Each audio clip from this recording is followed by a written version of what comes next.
ಕನ್ನಡ ನಾಡು, ಇದು ಕನ್ನಡಿಗರ ನಾಡಿಮಿಡಿತ.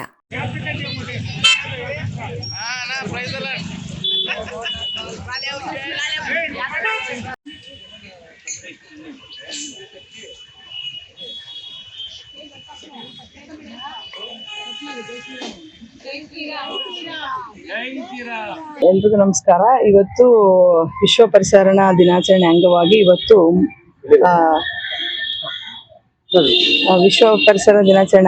ಇವತ್ತು ನಾವು ಸಸಿಗಳ ವಿತರಣೆ ಮಾಡ್ತಾ ಇದ್ದೀವಿ. 9ನೇ ವಾರ್ಡಲ್ಲಿ ಏನಿದು ಹುಲ್ಗೆಮ್ಮ ದೇವಸ್ಥಾನ, ರೂಪನಗುಡಿ ರೋಡಲ್ಲಿ ನಾವು ಇವತ್ತು ವಿತರಣೆ ಮಾಡಿದ್ದೀವಿ. 250 ಸಸಿಗಳನ್ನ ವಿತರಣೆ ಮಾಡಿದ್ದೀವಿ.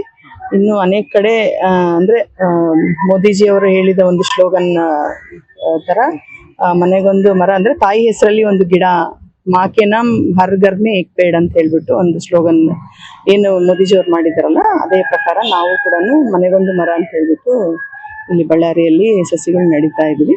ಇನ್ನು ಅನೇಕ ಕಡೆನೂ ಸಸಿಗಳು ನೆಟ್ಟು ನಮ್ಮ ಬಳ್ಳಾರಿ ಹಚ್ಚ ಹಸಿರಾಗಿ ಇರ್ಲಿ ಯಾವಾಗ್ಲೂ. ಯಾಕಂದ್ರೆ ಬಿಸಿಲು ತಾಪ ನಿಮ್ಗೆಲ್ಲ ಗೊತ್ತಿದೆ, ಇಷ್ಟು ಮಳೆ ಬಂದ್ರು ಕೂಡ ಇನ್ನೂ ತಾಪ ಕಮ್ಮಿ ಆಗ್ತಾ ಇಲ್ಲ. ಹಂಗಾಗಿ ಎಲ್ಲರೂ ಮನೆಯಲ್ಲಿ ಅಟ್ಲೀಸ್ಟ್ ಒಂದು 4 ಗಿಡನ ಇರ್ಲಿ ಅಂತ ಒಂದು ನಮ್ಮ ಆಸೆ. ನಮಸ್ಕಾರ, ನನ್ನ ಹೆಸರು ಚಾಂದಿನಿ ಅಂತ ಹೇಳಿ. ಇಲ್ಲೇ ನಾನು 9th ವಾರ್ಡಲ್ಲಿ ಹುಟ್ಟು ಬೆಳೆದಿರೋದು. ಇವತ್ತು ಗಿಡಗಳು ಹಂಚ್ಬೇಕಂತ ಹೇಳಿ ನಮ್ಮ ಒಂದು ತಿಂಗಳಲ್ಲಿದ್ದ ಇದು ಪ್ರೋಗ್ರಾಮ್ ಇದೆ.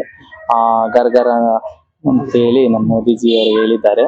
ಅದಕ್ಕಾಗಿ ನಾನು ಇಲ್ಲಿ 9th ವಾರ್ಡಲ್ಲಿ ನಮ್ಮ ಜಿಲ್ಲಾಧ್ಯಕ್ಷ ನಮ್ಮ ಹಂಪಿ ಅಕ್ಕ, ಮತ್ತೆ ಜಿಲ್ಲಾಧ್ಯಕ್ಷ ಅನಿಲ್ ಸಾರ್ ಅವರು, ಮತ್ತೆ ನಮ್ಮ ಮಾಜಿ ಶಾಸಕರು ಸೋಮಶೇಖರ್ ರೆಡ್ಡಿ ಸಾರ್ ಅವ್ರನ್ನ ಕರೆದಿದ್ದೆ. ಅವರು ಸ್ವಲ್ಪ ಬೇರೆ ಕಾರಣದಿಂದ ಬಂದಿಲ್ಲ.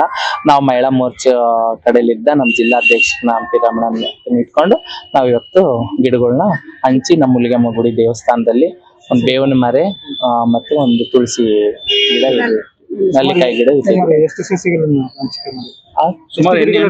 250.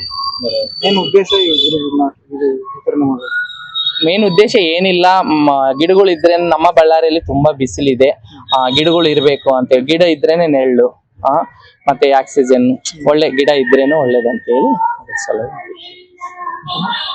ಸಮಗ್ರ ಸುದ್ದಿಗಳಿಗಾಗಿ ತಪ್ಪದೆ ನೋಡಿ ಕನ್ನಡ ನಾಡು ವಾಹಿನಿ. ಸಬ್ಸ್ಕ್ರೈಬ್ ಮಾಡಿಕೊಳ್ಳಲು ಕೂಡಲೇ ಪಕ್ಕದಲ್ಲಿ ಕಾಣುವ ಬೆಲ್ ಐಕಾನ್ ಕ್ಲಿಕ್ ಮಾಡಿ ನೋಟಿಫಿಕೇಶನ್ ಪಡೆಯಿರಿ.